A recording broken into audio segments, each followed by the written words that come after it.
네, 7월 23일 예배를 시작하기 전에 모두 자리에서 일어나서 묵상 기도드리면서 시작하도록 하겠습니다.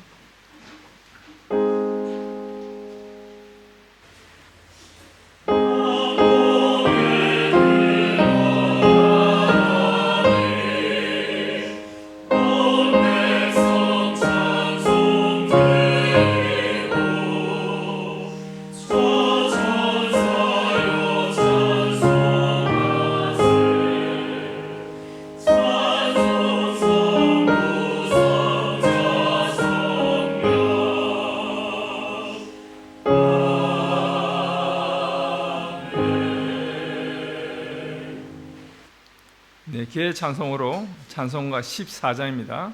주 우리 하나님 1절만 부르도록 하겠습니다.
교동문 77번 요한복음 3장입니다. 제가 먼저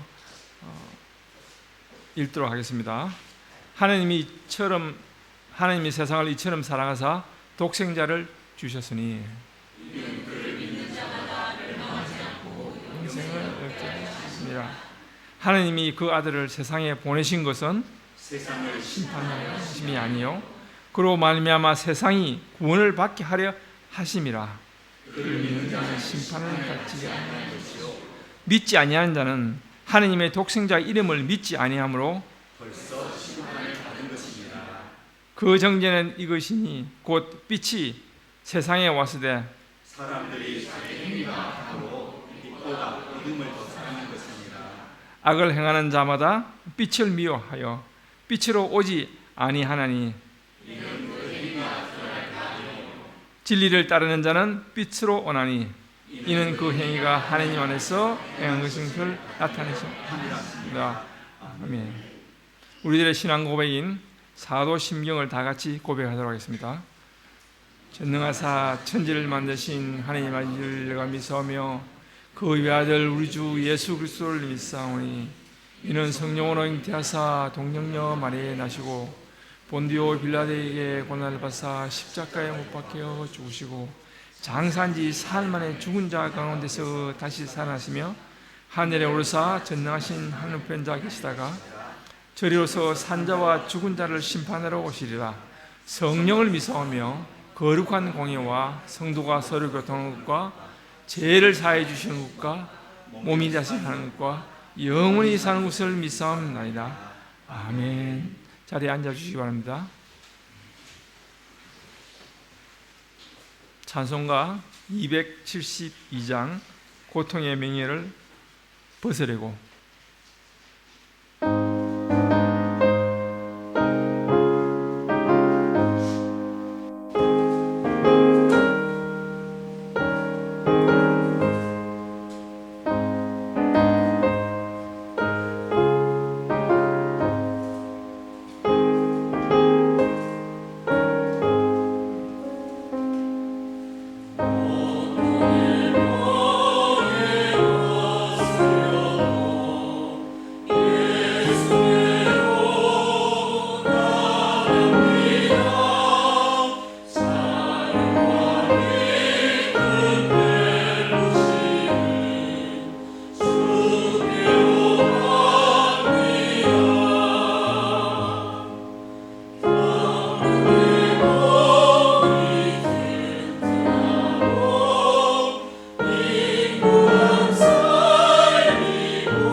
대표 기도로 전민호 안수 집사님께서 기도가 있겠습니다. 기도 가운데 은혜 받기를 사모하시기 바랍니다. 기도 후에 호산나 성가대 그의 빛 안에서 살면 이란 제목으로 하나님께 찬양드리도록 하겠습니다.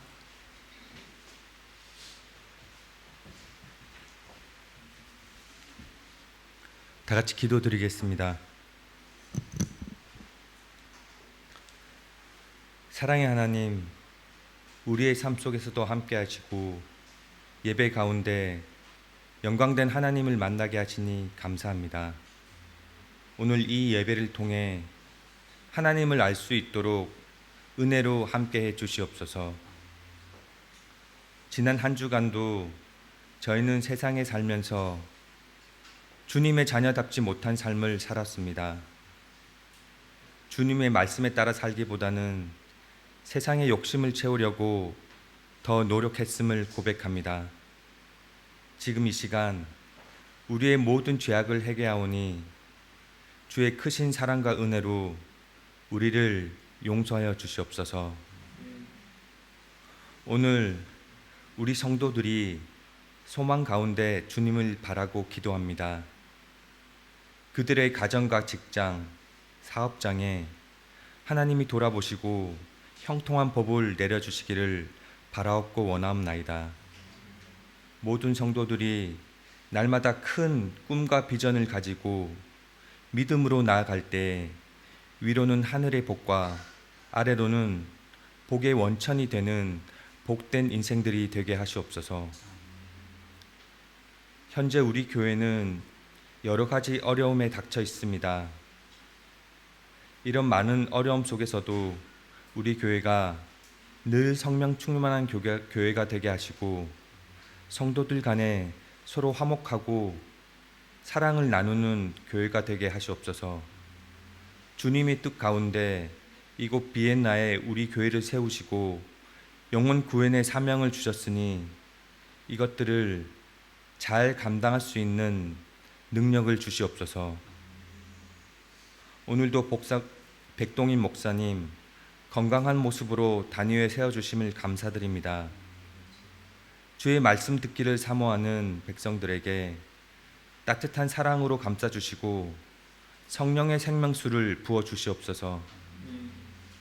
준비한 말씀을 선포하실 때 하나님의 능력과 감동으로 함께 하시고 우리 모두 은혜 받는 시간이 되게 하여 주시옵소서.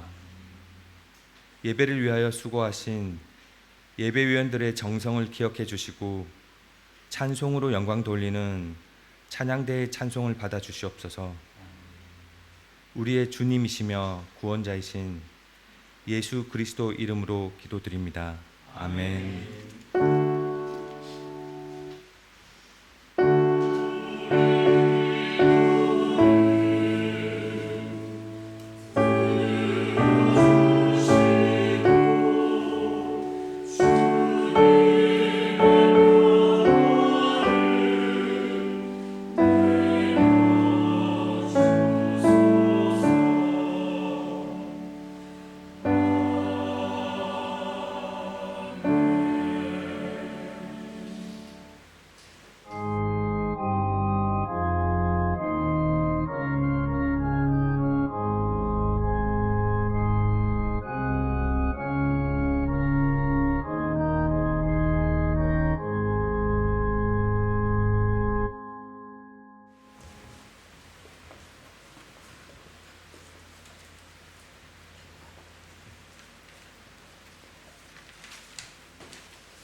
네, 성경 봉독하도록 하겠습니다. 성경은 로마서 8장 28절 29절 성경을 봉독하도록 하겠습니다. 성경책 신약성경 250면입니다. 8장 28절 우리가 알거니와 하나님을 사랑하는 자 곧 그의 뜻대로 부르심을 입은 자들에게는 모든 것이 협력하여 선을 이루느니라. 29절 하나님이 미리 아신 자들을 또한 그 아들의 형상을 본받게 하기 위하여 미리 정하셨으니 이는 그로 많은 형제 중에 맏아들이 되게 하려 하심이니라. 성경 본문에 근거해서 목사님께서 왜 선한 사람에게 나쁜 일이 일어나는가 라는 제목으로 말씀을 전하겠습니다. 말씀 가운데 은혜 받기를 사모하시기 바랍니다.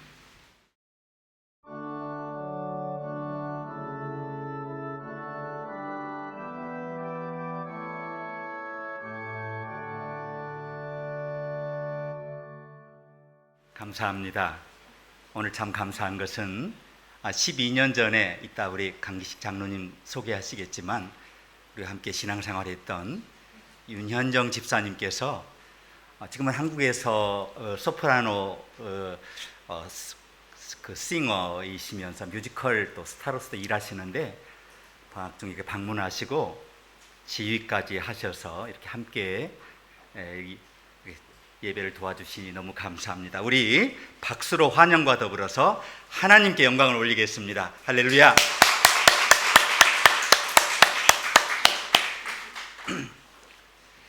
오늘 제목이 왜 선한 사람에게 나쁜 일이 일어나는가 하는 제목인데요. 오늘의 요절은 28절입니다. 하나님을 사랑하는 자, 그 뜻대로 부르심을 입은 자들에게는 모든 것이 합력하여 선을 이룬다 이렇게 되어 있는데, 그런데 또 뒤에 이상한 말이 붙어요. 자기 아들을 아끼지 아니하시고 우리를 위하여 내어주신 분이 어찌 그 모든 것을 우리에게 주시지 않겠느냐 해놓고는 무시무시한 말이 나와요. 아니, 사랑한다고 하면서, 사랑은 보호와 돌봄 이런 거잖아요. 그런데 환난이나 곤고나 박해나 기근적신, 굶주림과 적신은 nakedness, 그러니까 아니 벌거벗은 것. 지구상에 이런 나라는 북한밖에 없죠. 우리 북한 주민들이 이렇게 살고 있는데 기근적신, 또 위험이나 칼이랴, 이것도 북이탈 주민들이 두만강 압록강을 건너고 또 중국을 통해 도망갈 때 중국 공안들에게 걸리거나 북송당할 때 보위대 이런 사람 걸리면 실제로 당하는 일인데, 하나님이 사랑하신다고 하면서 대체 이건 뭡니까? 이해가 안 되는 거 아닙니까? 그래서 이 구절은 성경에서도 가장 많이 오해를 받고 있는 구절입니다. 그러면서 오용되거나 남용되는 구절이에요. 어떤 사람들은 이 구절을 읽고 다 이유가 있지 이렇게 얘기를 합니다. 하나님이 이런 일이 일어나게 하신 데는, 이런 일이 일어나도록 눈 감으시는 데는 이유가 있다 이렇게 말합니다. 자, 종종 이런 미사 요구는 어려움이나 역경이다 이런 해석의 맥락에서 사용되는데요. 자, 우리는 나쁜 소식을 들어요. 실망하죠. 자, 인생이 안 좋은 방향으로 꼬여갑니다. 그 선의로 말하는 친구들이 있죠. 다 이유가 있는 게 아니겠어 이렇게 말하는 것을 들어요. 그러면서 또 한쪽에서는 욥의 친구들처럼 다른 말을 하는 사람들이 있어요. 하나님이 시험하는 게 틀림없어. 하나님의 뜻일 것이다. 이 모든 일은 그냥 일어나는 것이 아니라 우리를 위해 일어나는 것이다 이렇게 말이죠. 자, 이런 멘트들, 종교적 멘트는 로마서 8장 28절 모든 것이 합력하여 선을 이루느니라를 잘못 이해하거나 다 이해하지 못해서 생기는 경우가 많습니다. 그러니까 많은 사람들이 이 구절을 모든 고통은 하나님의 뜻이다라고 해석을 합니다. 여러분은 정말로 하나님이 우리가 당하는 고통과 비극을 조율하고 계시다고 믿습니까?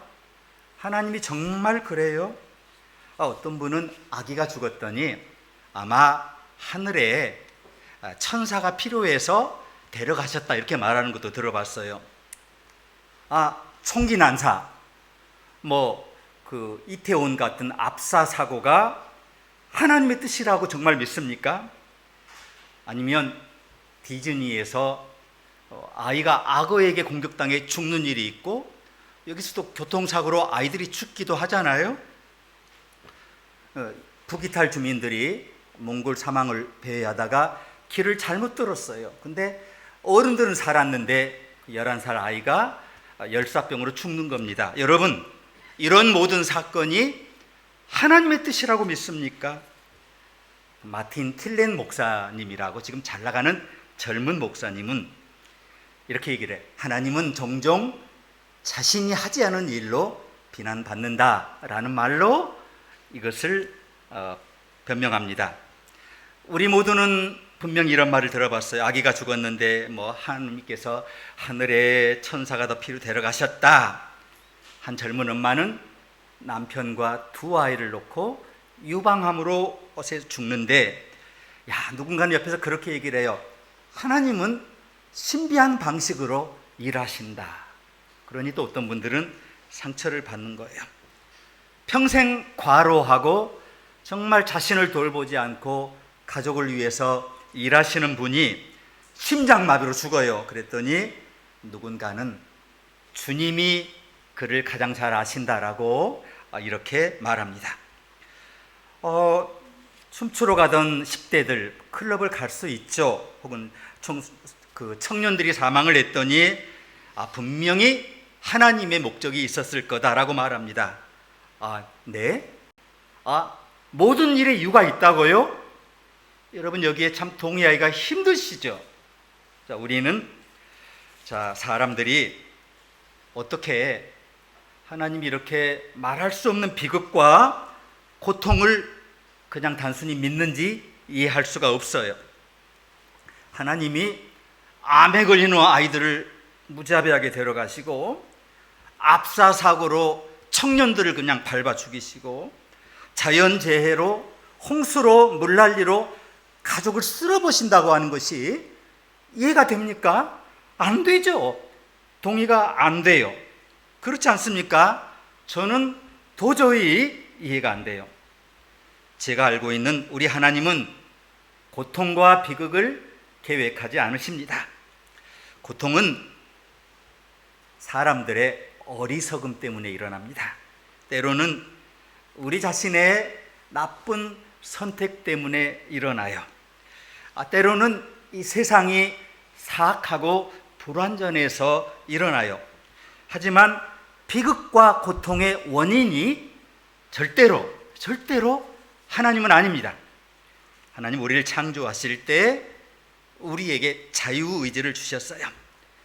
그분은 우리가 그분을 사랑하기로 선택해서 주는 사랑을 받을 만큼 우리를 사랑하셨습니다. 그렇지 않다면 우리는 그냥 로봇이었을 거예요. 그래서 참 사랑이라는 것도 존재하지 않았을 거예요. 하나님이 악을 행할 자유를 빼앗아 간다면 선을 행할 자유도 빼앗아 갈 것입니다. 그런데 자유의지가 있는 이 세상의 어두운 면은 이렇게 우리가 우리의 자유의지 때문에 나쁜 타이밍의 선택, 그 잘못된 타이밍과 결정의 실수의 여지가 있다는 것이고, 그것이 고통과 어려움과 비극과 좌절을 초래할 수 있다는 거예요. 그러니까 쭉 해 들어가면 우리의 자유의지, 우리 선택의 문제지 결코 하나님의 문제가 아니라는 겁니다. 그래서 나쁜 일이 일어났다고 해서 하나님이 눈을 감거나 하나님이 조율하셨다고 믿는 것은 정말 아니에요. 예수님께서 누가복음에서 이런 잘못된 믿음을 분명히 깨트리셨어요. 누가복음 13장이었죠. 예수님은 18명의 노동자가 건물 붕괴 사고로 죽는 실로암 사건을 언급했어요. 예수님 당시 많은 사람들이 하나님이 노동자들의 죄를 벌하기 위해 실로암 붕괴 압사 사고를 일으키셨다라고 생각했어요. 예수님은 그 생각을 완전히 거절하셨어요. 이렇게 말씀하셨어요. 또 실로암에서 망대가 무너져 치어 죽은 18사람이 예루살렘에 거한 모든 사람보다 죄가 더 있는 줄 아느냐? 너희에게 이르노니 아니라고 하셨어요. 바로 성경에 나온 말이며, 너무 오랫동안 우리는 재앙을 하나님 탓했어요. 많은 사람들이 모든 고통 중에 이유가 있다라고 말하는 것을 듣고 우리는 맞다 그러고 가슴에 새겨왔어요. 예수님은 분명히 아니라고 하십니다. 물론 모든 일이 이유가 있어서 일어나는 것이 아니라면, 하나님이 내 비극과 어려움의 배후가 아니라면, 그러면 우리는 이 고통과 비극에 어떻게 대처해야 하는가 하는 질문이 생겨요. 어떻게 이해해야 하나요? 우리가 인생에서 경험하는 상당 부분이 다른 사람의 자유의지, 세상의 자유의지에 근거한다면, 그럼 고통이 닥쳤을 때 우리 크리스찬들은 어떻게 대처해야 합니까? 어떻게 대비해야 합니까? 아플 때 하나님은 어디 계시나요? 비행기가 추락할 때, 지진이 일어나고 사람들이 자동차 사고로 죽을 때 우리 하나님은 어디에 계시나요? 클럽에서 총에 맞아 죽거나 클럽에 가기 위해서 압사 사고로 죽는 이 청소년들이 이 비극을 당할 때 하나님은 어디에 계셨나요? 하나님은 왜 어디에 계시며 그렇다고 왜 전혀 관여하지 않으시냐는 거예요. 로마서 8장 28절은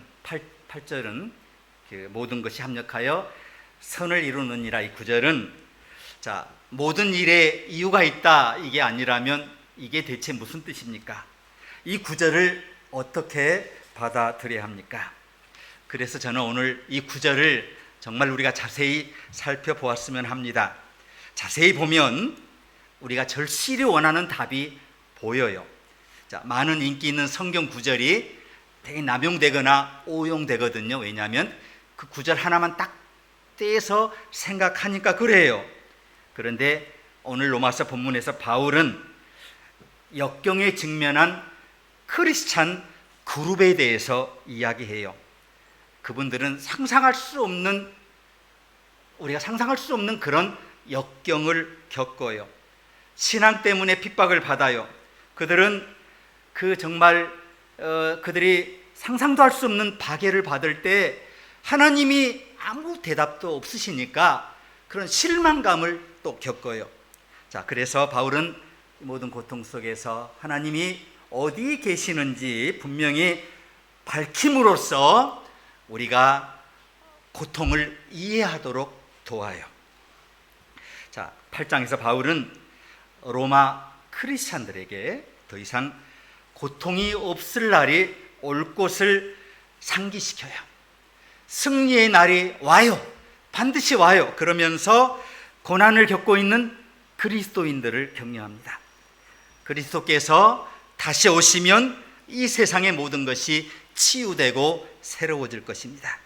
궁극적인 변화, 완전한 치유의 날을 바라보며, 그렇지만 현재는 피조물이 이 산고를 겪고 있다고 해요. 진통으로 신음을 겪고 있다고 말합니다. 그러니까 바울은 고난을 하나님의 뜻이 아니라 그냥 현실로 보고 있는 겁니다. 현실을 인정한 겁니다.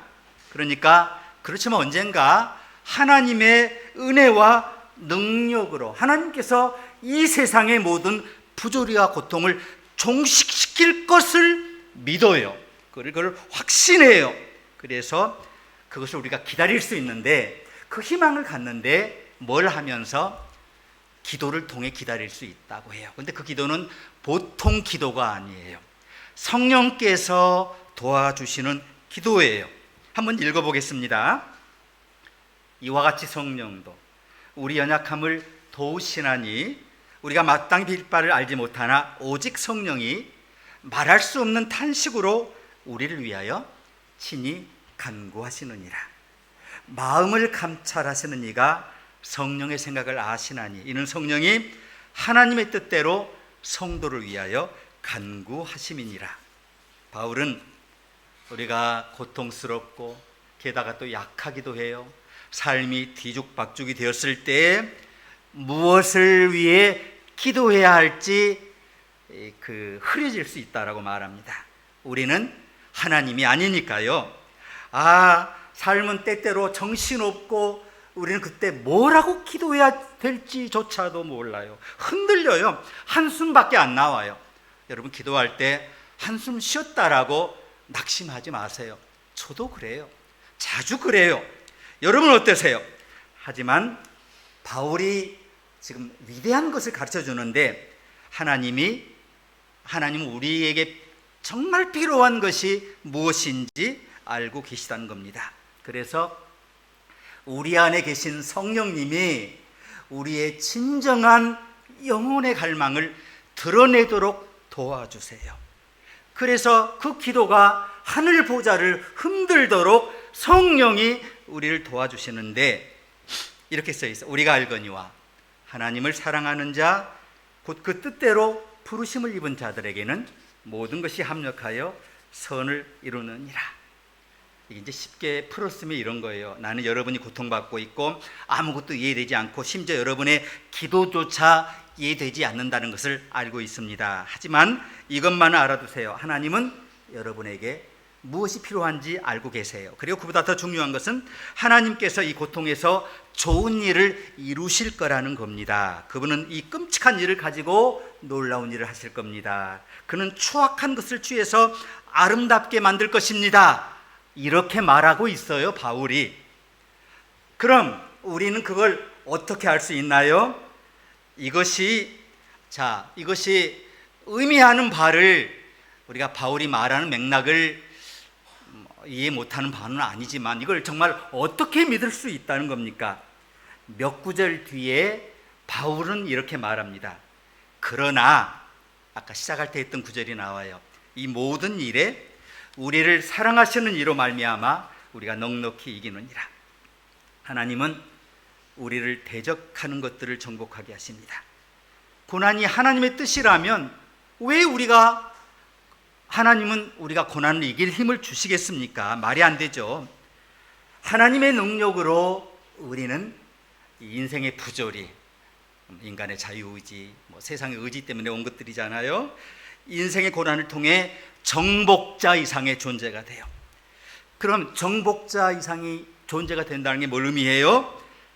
내가 확신하노니 사망이나 생명이나 천사들이나 권세자들이나 현재일이나 장래일이나 능력이나 높음이나 깊음이나 다른 아무 피조물이라도 우리를 우리 주 그리스도 예수 안에 있는 하나님의 사랑에서 끊을 수 없으리라. 자, 우리가 정복자 그 이상이라는 것은 우리가 우리 안에 어떤 뭉클한 게 있는데 항상 지속되고 강력하고 우리 상황을 변화시키는 힘인데 그게 뭐냐면 사랑이라는 거예요. 사랑. 하나님이 우리를 향한 사랑, 우리의 하나님을 향한 사랑을 갖추고 있다는 걸 의미해요. 인생이 아무리 어두워지더라도 삶이 아무리 고통스럽고 힘들더라도 하나님의 사랑이 항상 우리를 지탱시키고 우리에게 힘을 실어준다는 겁니다. 자, 하나님이 항상 이 사랑의 맥을 통해 우리와 동행하시기 때문에 인생의 어떤 일도 감당할 수 있다는 겁니다.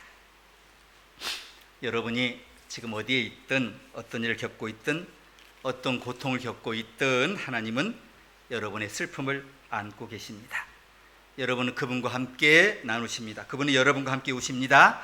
그분은 여러분과 함께 아파하십니다. 그분이 여러분을 너무 사랑하십니다. 자, 그 예수님의 죽음은 우리가 죽음 같은 고통을 겪을 때도 주님이 그것을 대신하시고 함께 계신다는 걸 의미합니다. 우리가 고통받을 때 하나님도 함께 고통받고 우리를 고통을 구속할 능력이 있음을 의미합니다. 자, 바울이 우리가 정복자 이상이라고 말한 것은 바로 이 의미입니다. 하나님은 우리와 고통 가운데 그냥 옆에만 와서 계시는 분일 뿐만 아니라 우리가 그 고통을 짊어지도록 도우실 뿐만 아니라 그 고통을 극복하도록 도우실 뿐만 아니라 마침내 그 고통을 밟고 일어서서 정복자 이상의 존재가 되도록 동행하신다는 걸 말합니다. 자, 그렇다면 그 고통과 고난을 어떻게 이긴다고요? 시작할 때 얘기를 했죠. 우리가 알거니와 하나님을 사랑하는 자, 그 뜻대로 부르심을 입은 자들에게는 모든 것이 합력하여 선을 이루느니라. 근데 어떻게 해야 이 힘을 끝까지 가져갈 수 있다고요? 기도라고 말씀드렸습니다. 자, 왜 기도해야 한다고요? 이유는 하나입니다. 하나님께서 우리를 사랑하시고 계심을 우리가 알기 때문에, 무엇보다도 우리 안에 성령님은 우리가 기도할 때 도우세요. 하나님의 말씀이 생각나게 하는 방식으로 우리 생각 속에서 하나님의 음성을 들려주시고 바른 길을 보여주시고 그 길로 인도하세요. 나 혼자 기도하는 게 아니에요. 성령님이 말할 수 없는 단식으로 바른 기도를 가르쳐 주세요. 이렇게 성령님께서 기도로 도와주시니 우리가 확실히 알게 됩니다. 자, 그런데 성령님이 탄식하면서 우리를 흔들면서 우리에게 지금 계속 기도를 보여주시는데 우리 안에 내면의 갈등이 일어나요. 우리 안에는 성령의 생각만 있는 게 아니에요. 내 생각도 있어요. 육체의 생각도 있어요. 마귀의 생각도 있어요. 흔들려요. 그럴 때 이것을 한번 생각해 보시기 바랍니다. 예수님을 부인한 베드로를 찾아가서 만나 주셨어요. 그리고 밥을 차려 놓으시고 이렇게 대화를 하시면서 물어보시는 거예요. 내가 나를 사랑하느냐? 베드로가 미칠 것 같은 거예요. 자기는 지금 그 대제사장의 종들 앞에서도 3번이나 부인했는데 자꾸 물으시는 거예요. 특히 한국 남자들 그런 질문 싫어하시잖아요. 여러분도 싫어하실 거예요. 아시잖아요. 아시면서 왜 물어요? 알잖아. 우리 가정에서 우리 아내들이 자기 나 사랑해? 묻잖아요. 사랑하지 않았으면 어떻게 결혼했고 자녀를 낳고 여기까지 왔어요? 그런데도 물어요. 남편들은 답답해서 죽을 지경이에요. 근데 남편이 대답하지 않으니까 아내들이 화가 나서 방문을 쾅 잡고 나가버린단 말이에요. 베드로에게 그런 말이 있는 거예요. 주님, 아시잖아요. 왜 자꾸 물어요? 그런데 3번이나 내가 나를 사랑하느냐를 물으시고 베드로의 마음에 평생에 울림이 있게 하시고 비로소 사명을 주세요. 내 양을 먹이라, 내 양을 치라. 그동안 우리가 우리 안에 성령님을 얼마나 외면하고 살았는지, 얼마나 믿지 않고 살았는지 몰라요. 그럼에도 불구하고 성령님이 내 방 안에, 내 심령 안에 있는 것조차 모르시는 분들 많아요. 잊어버렸어요. 방문을 걸어 잠그고 딴 거 하고 살았거든요. 딴 거 하고 딴 거 추구하고 있는지조차 몰랐는데 떠나지 않고 살았는 게 기적이에요. 가출하지 않고 계속 계신 게 기적이에요. 이 우리 안에 계속 계셨던 성령님의 역사에 여러분 주목하셔야 해요. 이제부터라도 그 성령을 따라 살아야 해요. 자, 하나님이 우리를 도우시고 우리 마음에서 끝까지 남아 계셔서 끝까지 가시겠다고, 지금 우리를 구원하시겠다고, 완성하시겠다고 지금 남아 계신 것을 여러분 기억하시고 성령님이 기쁘신 일을 행해야 돼요. 그 음성을 듣기 위해서, 그 선택을 듣기 위해서 성령님이 어떤 분에게는 평생을 그 5만 가지 쓰레기 같은 그 모든 일과 행위와 그 오물투성이의 마음속에서 참고 기다리시고 여기까지 오신 거예요. 그러므로 성령님께 감사하고 성령님을 찬양해야 돼요.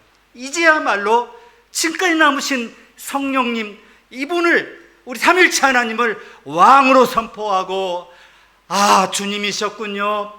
주님이 그때그때 내 손 잡아주셨군요. 주님이시군요. 성령님을 찬양하고 순종함으로 성령님을 높여드려야 해요. 오늘 보니까 제가 무슨 일인지 30절을 본문으로 정하지 못했는데, 여기 보니까 구원의 여러 단계들이 나와요. 그래서 미리 정하신 선택이죠. 저와 여러분 다 선택의 축복을 받았어요.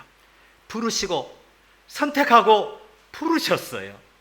부르셨으니까 여기 와 있는 거죠. 여전도회로 일을 하시고 성가대로 일을 하시고 아름다운 은사로 찬양하시고 보이지 않는 곳에 청소하시고 성도들을 영접하시고 안내하시고 부르시고 여러분의 이 부족한 걸음을, 여러분 세상에 살다 보니까 너무 바빠요.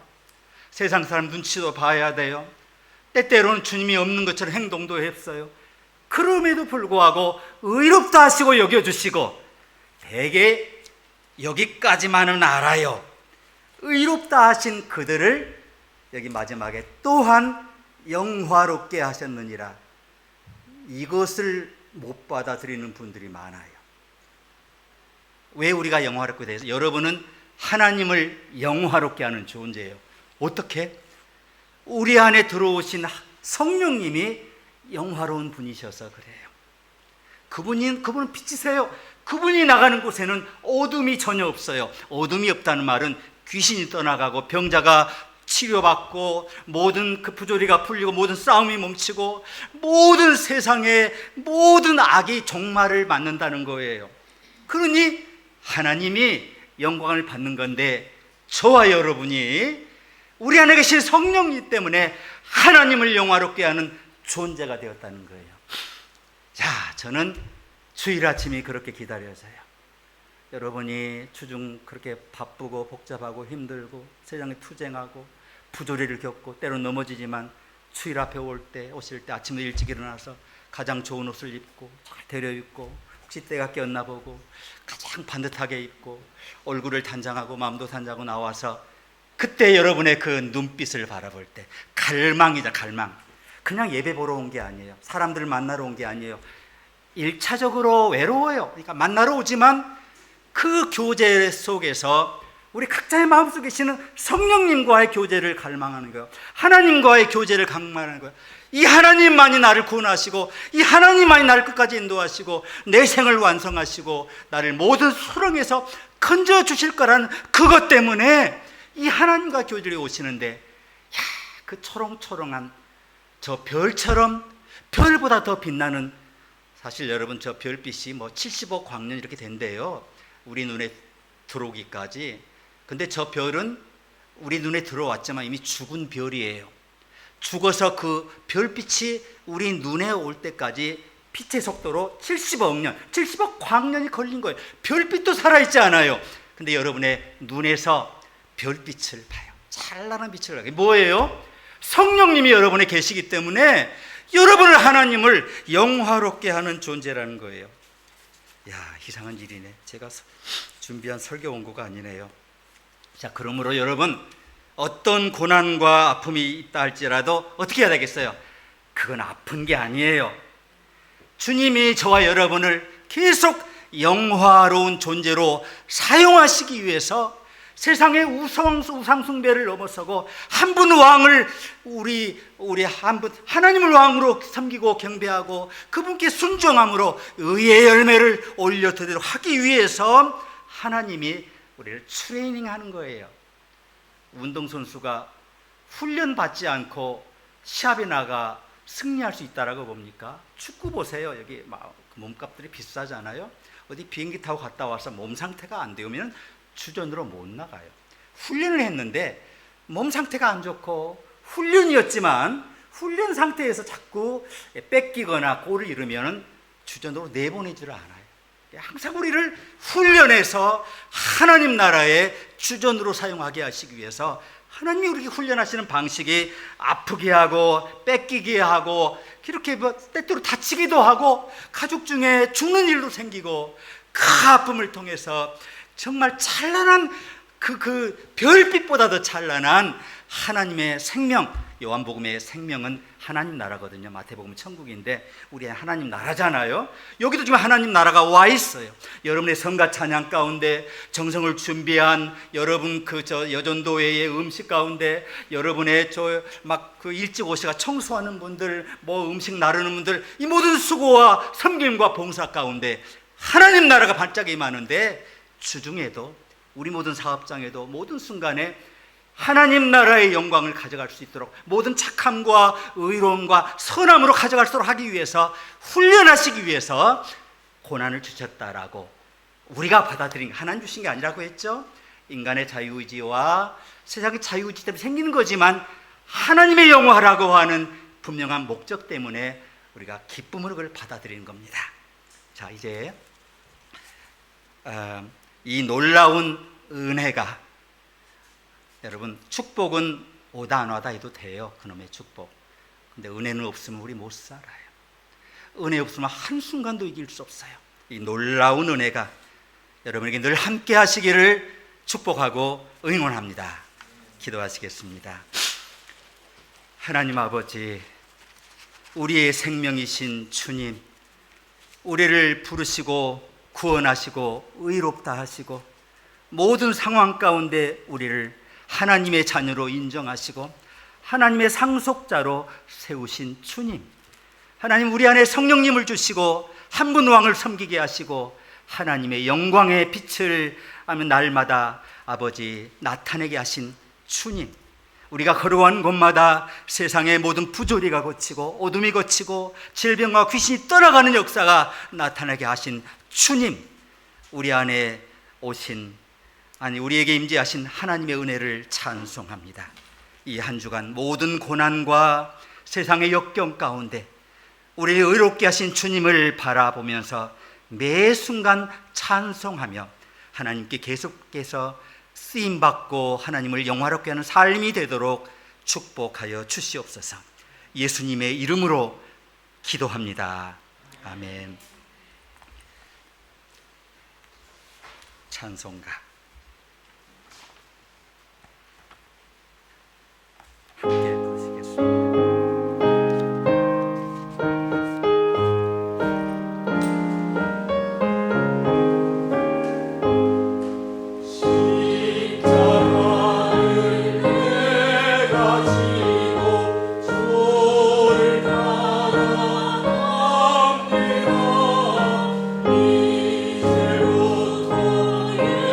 예수로만 나의 모든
살아계신 주님, 주님은 우리가 올려드리는 이 예물의 의미와 깊이를 아십니다. 이 소출을 거두기까지 우리 걸음을 인도하셨고 인생의 기운을 주장하셨고 돌짝밭 가시덤불 넘어 주의 생명의 빛이 공급되게 하시고 주의 진액을 공급하사 사막 같은 우리의 척박한 환경에서 이 엄청난 소득을 거두게 하셨나이다. 모든 것이 다 하나님의 은혜입니다. 이제 우리가 받은 사랑과 우리의 다짐과 우리가 또 앞으로 하나님께 살아드리고자 하는 우리의 헌신을 올려 하나님께 보좌에 올려드립니다. 더 많이, 더 깊이, 더 깊은 믿음을 실어 올려드릴 수 있도록 우리의 걸음을 계속 축복하시며 우리가 또 때로 어려운 환경과 고난에 처할지라도 그 환경을 넘어서서 우리가 하나님 나라의 더 큰 지경으로 아버지 걸어 들어가 하나님의 우리를 섬기시는 왕이신 하나님을 선포하며 하나님 전도의 결실로 하나님 우리의 삶을 올려드릴 수 있도록 우리의 모든 지경을 넓히시고 사용하여 주시옵소서. 우리의 가족과 우리의 기업과 우리의 관계와 우리의 모든 친구를 주님 앞에 맡깁니다. 송두리째 맡깁니다. 우리를 주의 뜻대로 엮어주시며 한 몸 만들어주시며 평강으로 축복하시며 위로하시며 주께 영광 돌리게 하여 주시옵소서. 예수님의 이름으로 기도합니다. 아멘.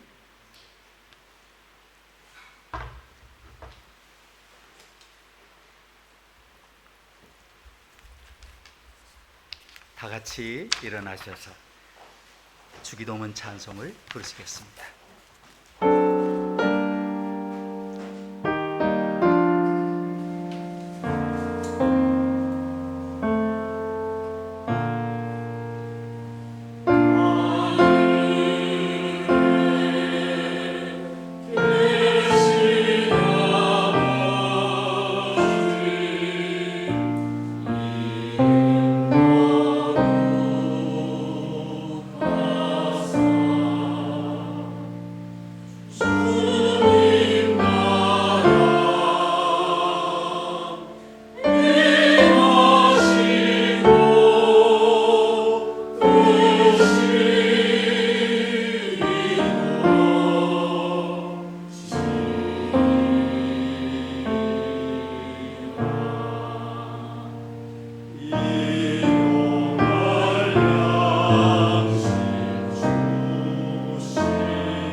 지금은 예수 그리스도의 은혜와 하나님의 사랑과 성령의 교통하심이 받은 은혜와 축복을 이제 세상에 나가 어려움을 겪는 이웃과 가족과 세상을 향해 나누며 예수 그리스도의 삶을 살아드림으로 하나님을 기쁘시게 하는 인생이 되기를 원하는 주의 사랑하는 모든 자녀, 모든 종들이 위해 이제와 영원히 함께 계시기를 축복합니다. 아멘.